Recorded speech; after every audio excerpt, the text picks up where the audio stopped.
بسم اللہ الرحمن الرحیم۔ الصلاۃ والسلام علیک یا سیدی یا رسول اللہ وعلی آلک و اصحابک یا سیدی یا حبیب اللہ۔ گرامی قدر، دور حاضر میں جہاں بہت ساری چیزیں جن میں ابہام اور بہت ساری ایسی غلط چیزیں لوگوں کی دلوں میں قلوب و اذہان میں ڈالنے کی کوشش کی جا رہی ہے، وہاں پر احادیث کی تدوین اور احادیث کی کتب احادیث کی اشاعت و ترویج اور لکھنے کے حوالے سے بھی لوگوں کے اندر یہ باتیں ڈالی جاتی ہیں۔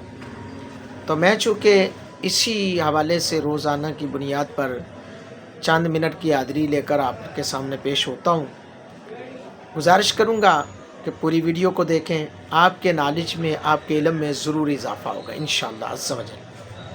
حضرات گرامی قدر، اس ویڈیو میں آپ کو میں بتاؤں گا کہ جو لوگ کہتے ہیں کہ سب سے پہلے حدیث بخاری شریف کی لکھی گئی، لیکن اس سے پہلے بھی بہت کچھ لکھا گیا، وہ کیا لکھا گیا؟ آئیے سماعت فرمائیے۔ حضرات گرامی قدر، پچھلی تمام دو ویڈیوز کے اندر بات ہوئی کہ پہلی صدی ہجری کے آخر تک متفرق طور پر کتابت کے سہارے تدوین حدیث کا کام آگے بڑھتا رہا۔ پہلی صدی ہجری کے بعد حدیث کے یہ صحائف اور نوشتے کسی نقطے پر مشترک اور کسی جہد سے مجتمع نہ تھے۔ بغیر کسی ترتیب کے تابعین کرام نے اپنی اپنی مرویات کو اپنے سینوں صحیفوں میں محفوظ کر رکھا تھا، یہاں تک کہ حضرت عمر بن عبدالعزیز کا زمانہ خلافت آیا اور انہوں نے احادیث کو یکجا کرنے کا ارادہ کیا۔ چنانچہ اس کام کے لیے انہوں نے معتمد اور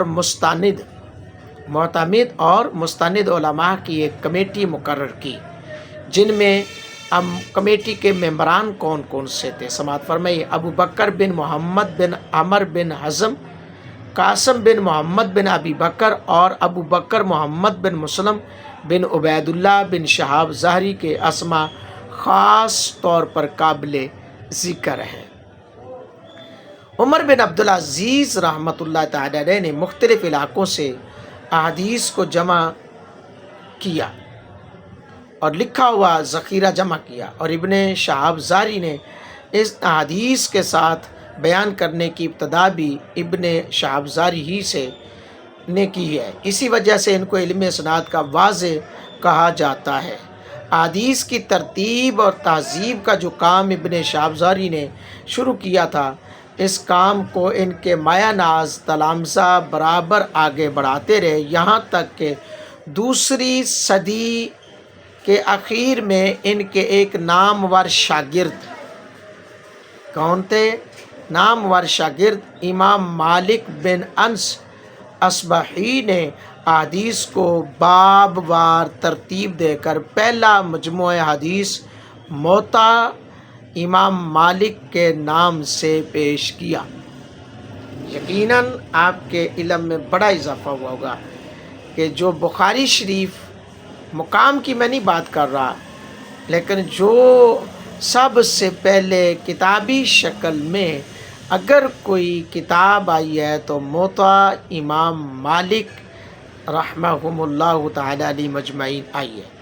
موطا امام مالک کے علاوہ امام اعظم نے اپنی مرویات کو کتاب الآثار کے نام سے پیش کیا، جس کو ان کے لائق اور قابل صد فخر تلامذہ نے الگ الگ روایت کیا۔ ان حضرات کے علاوہ دوسری صدی کے جن دوسرے متعدد بزرگ مصنفین نے فن حدیث میں کتابیں تصنیف کی ہیں، ان میں سے بعض کی کتابیں درج ذیل ہیں، آپ کے سامنے پیش کر رہا ہوں۔ سنن ابو الولید 151 ہجری میں یہ لکھی گئی، جامعہ سفیان ثوری 161 ہجری میں لکھی گئی، اور مصنف ابی سلمہ 167 ہجری، مصنف ابی سفیان 197 ہجری،